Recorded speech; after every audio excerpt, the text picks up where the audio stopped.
मित्रांनो नमस्कार.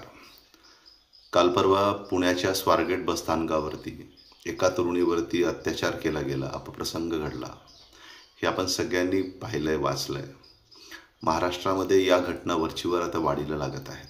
आपण नेहमीच आधेमध्ये अशा पद्धतीच्या घटना, गोष्टी, कधी महिलांवरती अत्याचार, कधी अजून कोणावरती अत्याचार, जसं की संतोष देशमुख यांचा खून ज्या पद्धतीने केला गेला, हे महाराष्ट्रामध्ये घडत चाललेलं आहे.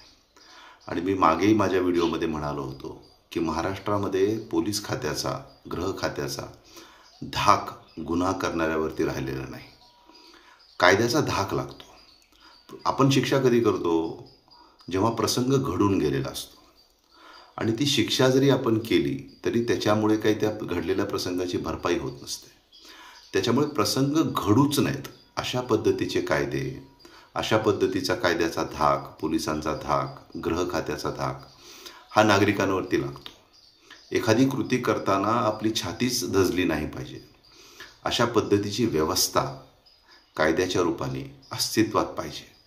आपल्याकडे काय झालं आहे की जेव्हाही कधी माणसं काही चुकीची गोष्ट करतात, एखादा गुन्हा करतात, तेव्हा ते करताना त्यांना काहीच वाटत नाही. ही सगळ्यात मोठी चिंतेची बाब आहे. त्यांना कायद्याचा धाकच वाटत नाही, ही चिंतेची बाब आहे. आता दोकुनी तो नराधम असेल, त्याला आपण पकडणार, त्याला आपण कोर्टामध्ये हजर करणार, जर पुरावे सापडले तर त्याला शिक्षा होणार. अशा पद्धतीने ह्या गोष्टी चालत राहतील. परंतु त्याच्यामुळे त्या मुलीवरती जो प्रसंग कोसळला, तिच्या आत्म्याला, अंतरात्म्याला जी वेदना झाली, जो त्रास झाला, तो भरून निघणार नाही आहे. तिची समाजात जी बदनामी झाली, या प्रसंगानंतर दुर्दैवाने समाजाकडे तिचा बघण्याचा जो दृष्टिकोन असेल, समाजाचा तिच्याकडे बघण्याचा जो दृष्टिकोन असेल, तोही तिला सहन न होण्यासारखा असणार आहे.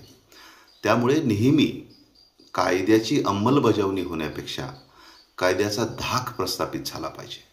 आणि तशा पद्धतीचेच कायदे, तशा पद्धतीचंच पोलीस विभागाचं वागणं हे असलं पाहिजे.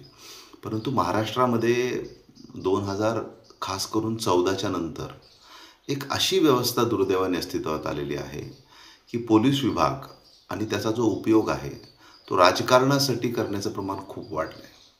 पोलीस विभागाचा वापर करायचा, आपल्या विरोधकांना अंकुशात ठेवायचं, आपल्या आरीत ठेवायचं. मग ते विरोधक दुसऱ्या पक्षातले असोत किंवा स्वपक्षातले असोत, अशा पद्धतीची कार्यपद्धती मोठ्या प्रमाणात पोलीस विभागामध्ये सध्या चालू आहे. आणि जे पोलीस अधिकारी अशा पद्धतीने आपल्याला सहकार्य करतील, त्यांना बक्षिसं देणं, त्यांना चांगल्या चांगल्या पोस्टिंग्स मिळवून देणं, त्यांना लाभ मिळवून देणं, त्यांना प्रोत्साहित करणं, अशा पद्धतीची कार्यपद्धतीसुद्धा महाराष्ट्रामध्ये वाढीला लागली आहे. ही पूर्वीपासून पण होती, मी नाही असं म्हणत नाही. कोणताही सत्ताधारी असेल, कुणीही गृहमंत्री असेल, तरी तो आपल्या बाजूनी काहीतरी पोलीस विभागानं किंवा माझ्या खात्याने करावं अशी अपेक्षा तो ठेवतच असतो. आणि हे फार पूर्वीपासून आहे. परंतु हे लपून छपून होतं, त्याचं प्रमाण कमी होतं. त्यातला एखादा अधिकारी जर चुकला तर त्याच्यापासून अंतर घेणं होतं, त्याच्यापासून फारकत करणं होतं किंवा त्याला त्याची शिक्षा मिळू देणं होतं. परंतु जेव्हापासून देवेंद्र फडणवीस गृहमंत्री झालेत, तेव्हापासून मात्र हे सगळं चित्र बदललं आहे. एक त्याचं प्रमाण पण वाढलं आहे आणि त्या अधिकाऱ्यांना पाठीशी घालणं, त्यांनी चुकले तरी त्याच्याकडे डोळे झाक करणं, शिक्षा देणं तर दूरच राहिलं, परंतु त्यांना पाठीशी घालण्याचं प्रमाण, त्यांना प्रोत्साहित करण्याचं प्रमाण हे वाढीला लागलं आहे की तुम्ही काही करा, मी आहे, काळजी करू नका. म्हणजे जे छोट्या मोठ्या प्रमाणामध्ये बीड जिल्ह्यामध्ये आणि परळीमध्ये घडतं ना, तेच मोठ्या प्रमाणामध्ये महाराष्ट्रामध्ये घडायला सुरू झालं. आणि त्याच्यामुळे पोलीस अधिकारीसुद्धा अशा पद्धतीची कार्यपद्धती पोलीस अधिकाऱ्यांची आता राहिली नाही की पोलीस अधिकारी आपल्याला हिरो वाटावेत. त्यांनी खात्याचा धाक किंवा एक ज्याला आपण रोड प्रेझेन्स म्हणतो ना, समाजामध्ये त्याचं अस्तित्व जाणवावं पोलीस विभागाचं, अशी कुठलीही कारवाई करताना कुणीही पोलीस अधिकारी आता दिसत नाहीत. मला तुम्ही 2014च्या पासून आत्तापर्यंत असा एक तरी पोलीस अधिकारी दाखवा की जो आपल्याला हिरो वाटतो. त्याच्यापूर्वी अनेक असे पोलीस अधिकारी होऊन गेले किंवा अगदी अधिकारीसुद्धा होऊन गेले की जे आपल्याला हिरो वाटायचे.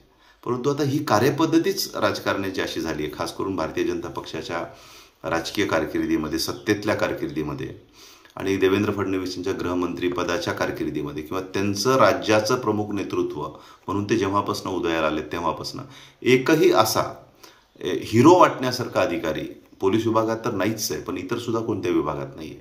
कारण अधिकाऱ्याला तेवढी मोकळीकच नाही आहे. अधिकारी हे नेहमी आपल्या म्हणण्यानुसार काम करतील आणि आपल्या फायद्यासाठी काम करतील. विरोधकांवरती लक्ष ठेवणे, त्यांच्या माहिती आपल्याला पुरवणे, म्हणजे मी म्हणालो ना, विरोधी पक्षातले विरोधक असो किंवा सत्ताधारी पक्षातले आपले स्वतःचे विरोधक असो, त्यांच्याविषयी जाळं विणण्यामध्ये आणि त्यांना जाळ्यात अडकवण्यामध्ये आणि त्याचा उपयोग करून त्यांना आपल्या आरीत आणि धाकात ठेवण्यामध्येच पोलीस विभागाचा उपयोग जास्त करून आता या काळामध्ये व्हायला लागलेला आहे. त्याच्यामुळे कुणीही पोलीस अधिकारी असा हिरोसारखा वाटावा असं आपल्याला देवेंद्र फडणवीस यांच्या गृहमंत्रीपदाच्या कारकिर्दीमध्ये किंवा राज्याचे प्रमुख नेते म्हणून त्यांच्या कारकिर्दीमध्ये आपल्याला पाहायला मिळत नाही.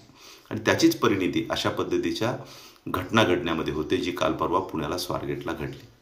मला सांगा आपण की अनिल देशमुख हे स्वतः गृहमंत्री असताना त्यांच्या हाताखालचा परमवीर सिंग का काहीतरी तो जो अधिकारी होता त्याला वापरून अनिल देशमुखांवरती आरोप करून त्यांना गृहमंत्री पदाचा राजीनामा द्यायला लावला, त्यांच्यावरती ईडीची केस केली, त्यांना अटक करायला लावली. इतकं अधिकारी वर्गांना स्वतःसाठी वापरण्याचं प्रमाण वाढलंय. ही गोष्ट वेगळी आहे की ते परमवीर सिंगच परत फरार झाले, आतापर्यंत तरी सापडले, तसं माझ्या तरी कुठं वाचण्यात नाहीये. म्हणजे इतक्या धादांत खोट्या गोष्टी करायच्या, आपल्या राजकीय विरोधकांना किंवा दुसऱ्या पक्षातल्या नेत्यांना आपल्या आडीमध्ये आणायचं, त्यांना बदनाम करायचं, इतकं मोठ्या प्रमाणामध्ये हा पोलीस खात्याचा दुरुपयोग वाढत चाललेला आहे. कारण परमवीर सिंग जेव्हा म्हणजे अनिल देशमुख गृहमंत्री झाले त्याच्या आधी तर देवेंद्र फडणवीसच गृहमंत्री होते, परंतु अशा पद्धतीची जी कार्यपद्धती, रश्मी शुक्ला असतील, किती वादग्रस्त अधिकारी आहेत, परंतु त्यांना कायम प्रोत्साहित करणं, त्यांना कायम बक्षीस देणं, या पद्धतीची कार्यपद्धती आता अवलंबली गेलेली आहे. आणि त्याचीच परिणिती मसाजोगचा किस्सा असेल किंवा आता काल परवा स्वारगेटला घडलेली घटना असेल याच्यामध्ये आपल्याला जाणवते. आणि अशा काही घटना घडल्या की फक्त यायचं टी व्ही पुढे एक वक्तव्य करायचं की कुणालाही सोडलं जाणार नाही, आरोपींना शिक्षा कडकच्या कडक शिक्षा होईल, आम्ही कुणालाही पाठीशी घालणार नाही, अशा पद्धतीचं वक्तव्य करायचं, निघून जायचं, पुन्हा पहिले पाडे 55. म्हणजे गृह खात्याचा किंवा पोलीस विभागाचा धाक समाजामध्ये प्रस्थापित व्हावा अशा पद्धतीची कुठलीही ठोस पावलं आता उचलली जात नाहीत. हे महाराष्ट्राचं दुर्दैव आहे. कारण महाराष्ट्र असा कधीच नव्हता, एवढा असंस्कृत, एवढा असंवेदनशील, एवढं कायद्याच्या बाजूनी दुर्लक्ष झालेला महाराष्ट्र आपण कधीच पाहिला नाही. आपण महाराष्ट्राला सुसंस्कृत, पुरोगामी विचारसरणीचा महाराष्ट्र म्हणून आपण ओळखतो. परंतु हे सगळी राजकीय कार्यपद्धती ज्या पद्धतीने झाली, प्रत्येक गोष्ट स्वतःच्या राजकीय फायद्याच्याच दृष्टिकोनातनं पाहायची, त्याच अँगलनी पाहायची, हा जो आजार राजकारण्यांना झाला आहे, खास करून भारतीय जनता पक्षाचे लोक किंवा देवेंद्र फडणवीस यांना झाला आहे, त्या आजाराची फळं महाराष्ट्र भोगतोय. देशामध्ये काय, राज्यामध्ये काय आपण पाहतो की कुठल्याही पद्धतीचं लोकांच्या भल्यासाठीचं काम केलं जात नाही, फक्त स्वतःच्या भल्यासाठीचं, आपल्या पक्षाच्या भल्यासाठीचं काम केलं जातं. हे दुर्दैवाने आता आपण सगळीकडे पाहतो आहोत. मला सांगा, एवढी निर्दयी आणि विदारक घटना त्या मसाजोगला घडली, परंतु देवेंद्र फडणवीस तिथं भेटायला गेलेत किंवा त्यांचं सांत्वन करायला गेलेत किंवा त्यांना आधार द्यायला गेलेत असं माझ्या तरी पाहण्या आणि वाचण्यामध्ये नाही आहे.